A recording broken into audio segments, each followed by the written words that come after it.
Hi hello నమస్తే welcome to mister Rama media. నేను మీ anchor Ramavath. 67,812 మందికి పెన్షన్ను తీసేశారా? నిజమెంత? ప్రస్తుతం ఇది వీడియో. అండ్ సోషల్ మీడియాలో ఇప్పుడు వైఎస్ఆర్సీపీకి సంబంధించిన నాయకులు దీన్నే ఇప్పుడు ఎక్కువగా హైలైట్ చేస్తూ ఉన్నారు. ఆ కూటమి ప్రభుత్వం వచ్చిన తర్వాత ఇంతమంది 67,000 మంది పెన్షన్లు అనేది తీసేశారు అని చెప్పేసి ఇప్పుడు వాళ్ళు చేస్తున్న కామెంట్స్. అండ్ ప్రస్తుతం ఈ వీడియోలో నిజంగా ఈ 67,812 మంది పెన్షన్లు నిజంగానే తీసేశారా? కేవలం వాళ్ళు వైఎస్ఆర్సీపీ పార్టీ సానుభూతి పరులు అని ఒక కారణంతో తీసేశారని ప్రస్తుతం ఈ వీడియోలో మనం డిస్కస్ చేద్దాం. ముందుగా నా ఛానల్ని మీరు ఎవరైనా సబ్స్క్రైబ్ చేయని వాళ్ళు ఉంటే తప్పకుండా సబ్స్క్రైబ్ చేసుకోండి. అండ్ ఫస్ట్ వచ్చేసి దీనికి సంబంధించి వైఎస్ఆర్సీపీ ఇది పోస్ట్ పెట్టడం జరిగింది. ఏపీలో మొదలైన పెన్షన్ల కోత 65,49,864 మందికి పెన్షన్లు అనేది ఇచ్చారు. అండ్ జూలైలో వచ్చేసి 65,18,496 మందికి పెన్షన్లు అనేది ఇచ్చారు. అండ్ ఆగస్టు వచ్చేసరికి 64,82,052 మందికి పెన్షన్లు అనేది ఇచ్చారు అని చెప్పేసి ఇది వైఎస్ఆర్సీపీ పార్టీ సంబంధించి అఫీషియల్ పేజ్లో పెట్టిన పోస్ట్ ఇది. అండ్ 2 నెలల్లో 67,812 మందికి చంద్రబాబు ఏకనామం అని చెప్పేసి ఈ పోస్ట్ అనేది పెట్టడం జరిగింది. సో ఈ పోస్ట్కి సంబంధించి నిజంగా ఈ 67,000 మంది పెన్షన్లని తొలగించారా అన్నది ఒక్కసారి ఈ వీడియోలో మనం క్లారిటీ తీసుకుందాం. ఏ ప్రభుత్వానికైనా సరే పెన్షన్లు అనేది తీసేయాలి అని చెప్పేసి ఎందుకు అనిపిస్తుంది జనరల్గా? అది వైసీపీ ప్రభుత్వం కావచ్చు, టీడీపీ ప్రభుత్వం కావచ్చు. సో ఈ పోస్టుకి సంబంధించి నిజంగా ఈ 67,000 మందికి నిజంగా పెన్షన్లు అనేది తీసేశారా? అసలు ఏం జరిగింది? అసలు 67 మంది ఎవరు అన్నది ఒక్కసారి మనం క్లారిటీ చూసుకుంటే, ఏ ప్రభుత్వానికైనా సరే పెన్షన్లు అందించాలన్నది అతి ముఖ్యమైన టాస్క్ వాళ్ళకి. ఏ ప్రభుత్వానికైనా, వైఎస్ఆర్సీపీ ప్రభుత్వానికైనా టీడీపీ ప్రభుత్వానికైనా పెన్షన్లు 1వ తారీఖే ఇవ్వాలన్నది బిగ్గెస్ట్ టాస్క్. సో ఆ ఒక్క టాస్క్ అదొకటే కాదు, ఇంకా అసలైన అర్హులు కలిగిన ఏ లబ్ధిదారికైనా సరే ఖచ్చితంగా పెన్షన్లు ఇవ్వాలి, స్కీమ్స్ ఇవ్వాలి అన్నది కూడా ప్రతి పార్టీకి ఉంటుంది. అది వైఎస్ఆర్ కావచ్చు, లేకపోతే టీడీపీ కావచ్చు. అంతేగాని అర్హత ఉండి కూడా వాళ్ళకి పథకాల అందకపోవడమో, పథకాలు ఇవ్వకూడదనో, లేకపోతే పెన్షన్లు ఆపాలనో ఏ పార్టీ కూడా ఆలోచించదు. ఇది గతంలో ఉండేది ఆ సంస్కృతి. గతంలో కక్షపూరితంగా ఆపేసేవారు గతంలో. బట్ ఇప్పుడు ప్రస్తుతం ఆ సిచ్యువేషన్ అనేది లేదు. వైఎస్ఆర్సీపీ పార్టీ గవర్నమెంట్ హయాంలో కావచ్చు, లేకపోతే టీడీపీ హయాంలో కావచ్చు, ఆ సిచ్యువేషన్ అనేది లేదు. ఎందుకంటే గతంలో అర్హత కలిగిన పెన్షన్ అనేది రాకపోతే వాళ్ళు మండల ఆఫీస్ చుట్టూ తిరిగో, లేకపోతే అధికారుల చుట్టూ తిరిగో వాళ్ళు ఏదో ఒకలాగా వాళ్ళు సాధించుకునేవారు. ఒకవేళ నిజంగా వాళ్ళకు రాలేదనుకోండి, మనకెందుకులే వీళ్ళు ఇవ్వట్లేదు, ఇక ఎంత తిరిగినా ఇంతేమో మన పరిస్థితి అని చెప్పేసి గతంలో కామ్గా ఉండిపోయేవారు. కానీ ఇప్పుడు సిచ్యువేషన్ అనేది మారిపోయింది. ఇది ఇంటర్నెట్ యుగం. ఎలా? ఇప్పుడు ఫర్ ఎగ్జాంపుల్ అర్హత ఉండి పెన్షన్ అనేది రాలేదనుకోండి, ఖచ్చితంగా ఆడు సోషల్ మీడియాలో దాన్ని వైరల్ చేస్తారు. ఆ వైరల్ అయిన వీడియోని సంబంధిత ప్రతిపక్షంగా ఉన్న పార్టీ దాన్ని వైరల్ చేస్తుంది, నానా రచ్చ చేస్తుంది.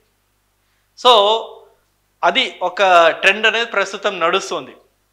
సో ఇలాంటి సిచ్యువేషన్ ఉన్న తరుణంలో నిజంగా లబ్ధిదారులు ఉండి కూడా పెన్షన్ అనేది రాకపోతే ఈ పాటకే ఖచ్చితంగా చాలామంది 67,000 మంది అంటే మాటలు కాదు. ఈ 67,000 మందిలో కనీసం 1000 మంది అన్నా బయటకు వచ్చి చెప్పుకునేవారు, మాకు అర్హత ఉండి కూడా పెన్షన్ అనేది ఇవ్వలేదు అని చెప్పేసి ఖచ్చితంగా బయటకు వచ్చి చెప్పుకునేవారు. సో ఈ 67 మందిలో ఏ ఒక్కరు కూడా బయటకు వచ్చి మాకు అర్హత ఉన్నా సరే మాకు పెన్షన్ ఇవ్వలేదని చెప్పలేదు అంటే, ఒక్క వీడియో కూడా బయటకు రాలేదు అంటే, ఈ 67,000 మంది ఎవరైతే ఈ గత ప్రభుత్వ హయాంలో పెన్షన్లు అనేది తీసుకున్నారో వాళ్ళు బోగస్ పెన్షన్దారులు అని చెప్పేసి క్లారిటీగా అర్థమవుతుంది. గతంలో చాలామంది అంటే వాలంటీర్ల వ్యవస్థ సంబంధించి కావచ్చు, లేకపోతే సచివాలయ వ్యవస్థ సంబంధించి కావచ్చు, వీళ్ళలో కొందరితో కుమ్మక్కయి చాలా బోగస్ పెన్షన్లు అనేది క్రియేట్ చేసుకోవడం జరిగింది. కాళ్ళు చేతులు బాగున్నా సరే వికలాంగుల కింద పెన్షన్లు తీసుకున్న వాళ్ళు చాలామంది ఉన్నారు. వయసు ఇంకా అయిపోకున్నా సరే, అంటే ఇంకా వయసులో ఉన్నా సరే మాకు వయసు అయిపోయిందని చెప్పేసి ఒక ఫేక్ క్రియేట్ చేసి వృద్ధాప్య పెన్షన్ తీసుకున్న అనేక మంది ఉన్నారు. ఇలా రకరకాల పెన్షన్స్, అసలు వాళ్ళు అర్హత లేకున్నా సరే ఆ ఫేక్ డాక్యుమెంట్స్ క్రియేట్ చేసో లేకపోతే అధికారులతో కుమ్మక్కయ్యో ఏదో ఒక రకంగా వాళ్ళు అర్హత లేకున్నా సరే పెన్షన్లు అనేది పొందడం జరిగింది. సో ఈ 67,000 మంది ఎవరైతే ఉన్నారో వీళ్ళందరూ గతంలో ఫేక్ డాక్యుమెంట్స్ క్రియేట్ చేసి ఈ అర్హత అనే ఒక దాంతో ఈ 67,000 మంది పెన్షన్ అనేది పొందారు. సో విచ్చలవిడిగా పెన్షన్ సిస్టమ్ అనేది ఇవ్వడం జరిగింది గతంలో.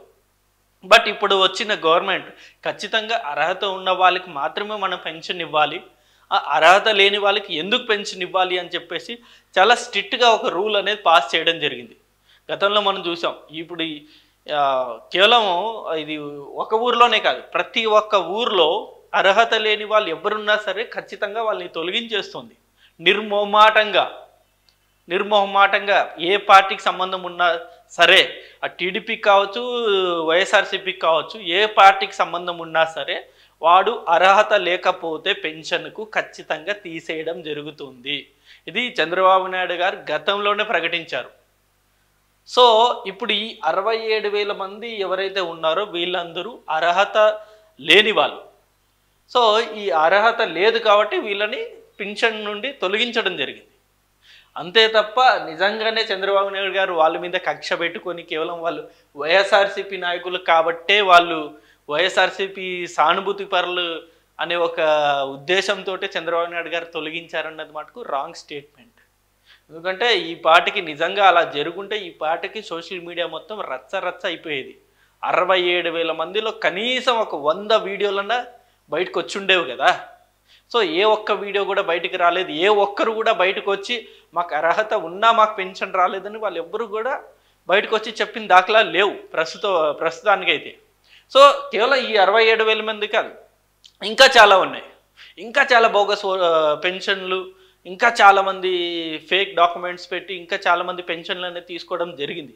సో వాళ్ళందరినీ కూడా త్వరలో ఇంకా ఏరేస్తారు అని చెప్పేసి అచ్చెన్నాయుడు గారు రీసెంట్గా స్టేట్మెంట్ ఇవ్వడం జరిగింది.